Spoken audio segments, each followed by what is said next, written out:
Hi friends, it's Deanna Williston from Our Blooming Catholic Life. Thought I'd film a little nighttime episode. My husband's busy and I watered the lawn, so you know I should be hit by a massive thunderstorm behind me any second. But for right now, I literally am sitting at the opposite side of the table that I normally am. I just thought it'd be kind of fun to have that background instead. It doesn't work during the daytime, the light coming in behind me, you can't see me at all, so I use it when I can, and right now I can. Let's finally get to the real book report, trying not to get the angle, on The Strange Vagabond of God by Father John Dove, S.J. This, I want to say spoiler alert, this is not going to be a book overview. This is going to be a full-on book review. So if you don't want to know how this book ends and you haven't heard yet, I may give more away than you're ready for. And it is such a journey. I do have a book overview out on this book. Sorry, didn't mean to smack him. So feel free to watch the book. Stop this. Watch the book overview. I'm going to do the thing where I point, so I remind myself to link that video there. But I'm going to go out and do my book review. Like, where do I even start? I feel like this book, again, completely changed me, which is okay. Metanoia. We're supposed to be turning to God every day. Daily conversion, so it's all good. I keep smacking him in the face. I feel so guilty. Wow. And I admit, I've gone out and done a little bit of research. When was this book originally printed? Let me see. 1997, and reprinted it in 2001. So this doesn't have anything in here. He is now, John Bradburne, OFS, is now a servant of God. His cause for sainthood has been opened, and that just happened in 2019. I want to say like September, October, so it was late-ish in the year. As I'm filming this, it's 2020, what is this, August, end of August 2020. So his sainthood cause is still fairly early days, right? Wow, though. Wow. To have a book written by one of your lifelong best friends, I don't know that it gets better than that. So I want to start with that. It's amazing. Now, when I first saw it, like, I thought that was his name. It's not. This is one of his best friends, and The Strange Vagabond of God, which I thought was the bizarrest title in the world. Makes sense. Makes sense. And I do want to warn you, if you've seen any articles or anything on him, a lot of times they call John Bradburne a Franciscan friar. He was not a Franciscan friar. He was a lay person. He did end up wearing a Franciscan habit that somebody had given to him, and he lived such a life of poverty in the footsteps of St. Francis. It's just, it is very striking. Just like in St. Francis's time, everybody's like, you can't live that austere. You can't live like Jesus did with his apostles. You just can't do it. It's not possible. And St. Francis proved them wrong. Okay, he died in 1979, so it's been a little while. But he again proved you can live that way. It is possible. And that's probably one of the most powerful things I learned in this book. And I've been saying that for a while, I guess. If you're really committed to it, you could live that life. Now, he did take his own personal vow of chastity, that he would never get married or anything, so he did not have a family, so he got to live it in a more extreme way than most of us would. Most of us secular Franciscans, you know, we're still called to a job and family. And he always found a job. He did always have a job, even if it was just the joyful guy playing his recorder, which sounds like a child's instrument, but playing it on the street. And people had said how beautifully he prayed. It was amazing what he could get for that. And it just really struck me because, of course, it's a simple, humble instrument. And yet he made it sound gorgeous. The book does start out with a little preface, and you learn of his death right away and how his best friend, the author, found out about his death. And it's just a couple pages on that. And then when I first read it, I was like, like, what are they doing? Where are they even talking about? Like, I couldn't even figure out that they were talking about England. Like it was Africa, then it was England, and I'm like, what's going on? And so many of the references, I'll be fair, it's written by an Englishman about an Englishman. And they both lived in Africa, and there's a lot of assumption that we have any idea what they're talking about. it is written more for an English audience, a British audience who is going to know more about the British Isles and the colonial history of Africa and the post-colonial history of Africa.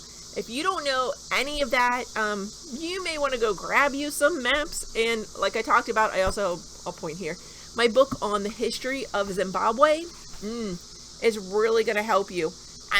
You can totally get by without it, but the book is going to be so much more to you if you do that. It's kind of funny because I'm thinking that's what it's like when I tell my students, study chemistry. You don't have to do it in 10th grade, but do it when you're at least in Algebra 2. Because can you pass it if you haven't had Algebra 2 yet? Yeah. Are you really going to learn or get anything out of it?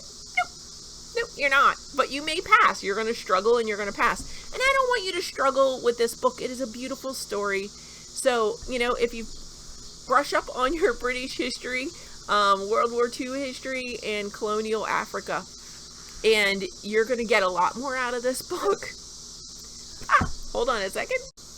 And what is a Franciscan show without, did you see the little dog there? Yeah, he had to come out. He's like, what you doing, Mom? I'm kind of in his spot right now, too. He likes to sit here at the railing and look out and watch the groundhogs and the rabbits out in the yard. He's a little disturbed with me right now. So now that I've got you stopping this video and going and reading a bunch of history books. Oh yeah, do you have any knowledge of the monastic history of England? Because it's going to help. Remember I was reading that other book, and I'm going to do a review on that shortly because I'm almost done with that one as well. I think it was called A Time to Die, about the death of monks and what they can teach us about the humility and preparing ourselves for death. Like them, John Bradburne goes all over England, it seems. It seems like he's tried every monastery in discerning his vocation. So having some background of that, having read the other book, started the other book first, at least I had some idea of some of these monasteries, but otherwise, yeah, I would have been lost. And he's going to the Holy Land. Oh yeah, and it's the Holy Land right after Israel was reformed as a country. So that was interesting too. So I was catching up on a lot of history. My world history knowledge, we've talked about before in high school. I had a special teacher at the end of the day, and we'll just say he didn't like to teach anymore, so I didn't get much history teacher, and the teacher the year before that also kind of felt the same way. So I didn't get much contemporary or world history in high school. So I'm doing catch-ups now. In the center of the book are pictures, which I did not realize until I got to that section of the book. This is actually John Bradburne as a soldier. That's kind of fun. And then there's a picture of him in The Author when they're in Africa. I'm not showing you all the pictures. You're going to have to get the book. And it shows him in his different outfits, which are hysterical. At one point, he looks like Abe Lincoln in sunglasses and shorts. It's hysterical. It shows you some of the lepers' huts in Matumbwa, as well as a number of the lepers. At one point, here's John, and he looks Amish in this one. Eventually, like I said, he does get his Franciscan friar habit, but one of the funny things is he would tend to wear a red headband. Like the tennis players of the 70s. My stepdad loved wearing headbands like that whenever he exercised, so it really cracked me up to see John like that and made a connection. It has a picture of the chapel. So there are pictures. Most of the pictures, again, the majority of the pictures are from Africa, but it shows you a couple of them before. It's quite beautiful. Quite beautiful and worth going and looking at those pictures. So just look at the first couple in the beginning, because one of them is when he's a soldier in India, or right before then. And then the rest of them are after his time in Africa. So just look at this first picture when you're in the beginning and imagining him as a young soldier, and the rest, like I say, are in Africa. So you can wait till you get to the Africa section for that. And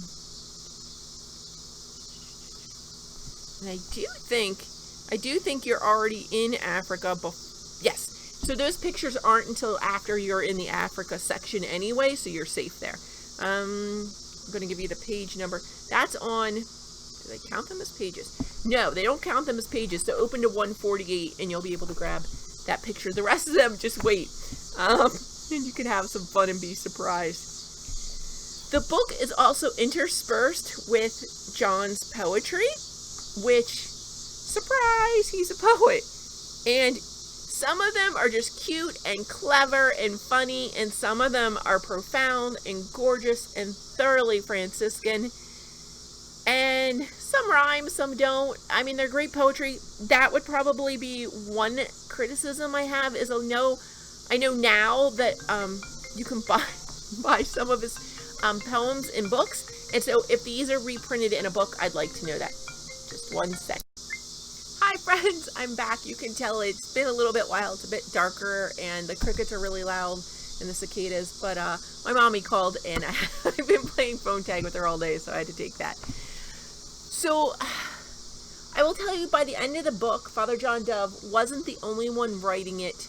There were periods of times when he was at a different mission in Africa, or he just wasn't there. Sometimes he did occasionally go on vacation. They let missionaries go on vacation.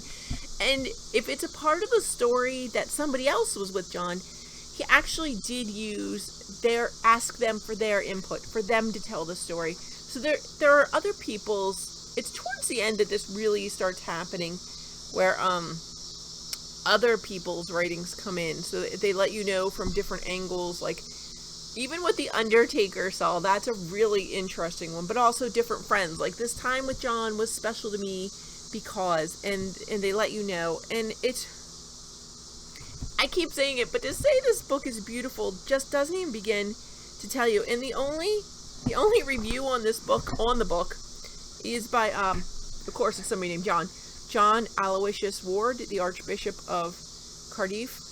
He says, like, John Bradburne is a role model which speaks volumes in today's world. That's the whole review. Like, that's it. So there really isn't a lot to give you. So that's why I kind of wanted to do this book review. I found out other things. There is a John Bradburne Society. Let me get the official name here. John Bradburne. He's on Facebook, so it's like John Bradburne. It's totally a picture of him. It's not hard to find. And you look, it's actually the John Bradburne Memorial Society also.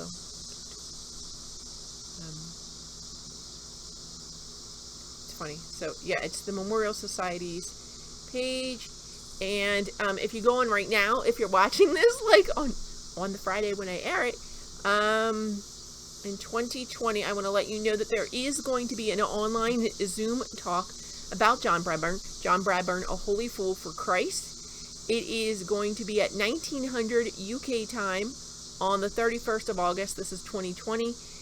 This is on the John Bradburne Facebook page. So it's giving you that. It has the meeting ID and the password so that you can get into the call and learn about him. The presentation, does it say who it's by? Dieter Rance. I mean, there's a little picture of him. But so I'm going to encourage you to go out to that Facebook page and you can grab that. On the Facebook page that is titled John Bradburne, they do occasionally have his poems, and those poems will tell you what year and what volume it's from, but they'll often put it with a picture from Rhodesia, which is what it was called then, or Zimbabwe. There seem to be a number of these Zoom talks, and they're on the beatification process, some of them, so they're just letting you know. There's all different little things. I think it's a lovely page. There's some other friars talking. They recently did kind of like a little kayak-a-thon. I'm not even sure what it was, to raise money. Remember, this all started with the Well for Africa project. That's well and then the number 4, Africa project, trying to get a really good well and water storage tanks for the leper colony at Matumbwe. And I did want to let people know why. You read this book, you understand more and more why that leper colony is so special. And I know the WHO says that leprosy has been eradicated, but when you go to the sites, they're warning you that that's kind of a misnomer. It's not cured and it's not eradicated. And by saying it is, there's fewer and fewer doctors and nurses getting trained in it. And so they're recognizing it less. So it's in a more advanced stage when it gets caught. And that's just awful, because I know I didn't know until I read this book and saw the pictures and started doing research how disfiguring leprosy is. It does all kinds of nerve and skin damage. So you may lose your nose, you may lose your fingers and just have a little stump. You can lose your toes and huge sections of your feet, right? It's anything on the periphery, kind of. That's the first damage. And so yes, there are drugs that can treat it, but you have to get to it in time, or then you're trying to, work with those disfigurements. They need special shoes, they may need wheelchairs. You can't take care of yourself if you have no fingers, right? So you're going to need help. And in the original colony, a lot of the people were workers from surrounding countries, and so they weren't allowed back in their countries either. And then they didn't have any relatives in Rhodesia, which became Zimbabwe. And so, there they are living their lives away from all their family and friends. They're not even in their home country. And some people were very kind in taking care of them, but the government didn't feel a special responsibility maybe to them. And all the transitional governments, right? That was a crazy period of time. And so, it's just so much when you realize it, and how beautiful and wonderful these people are, and how John talks about the beautiful spirituality of the lepers. And I think at one time he was saying, if you ever need someone to pray for you, ask a leper. They are the suffering Christ. There's a reason they're said that in the Bible, and there's a reason that they're mentioned with St. Francis. Beautiful souls, friends. I'm going to encourage this book. I'm going to give it every high rating I can. You can hear my dogs barking to get out again. Yeah, I recommend this book explicitly, over the top, everything I can throw at it. God bless you, friends. Get out there and read it.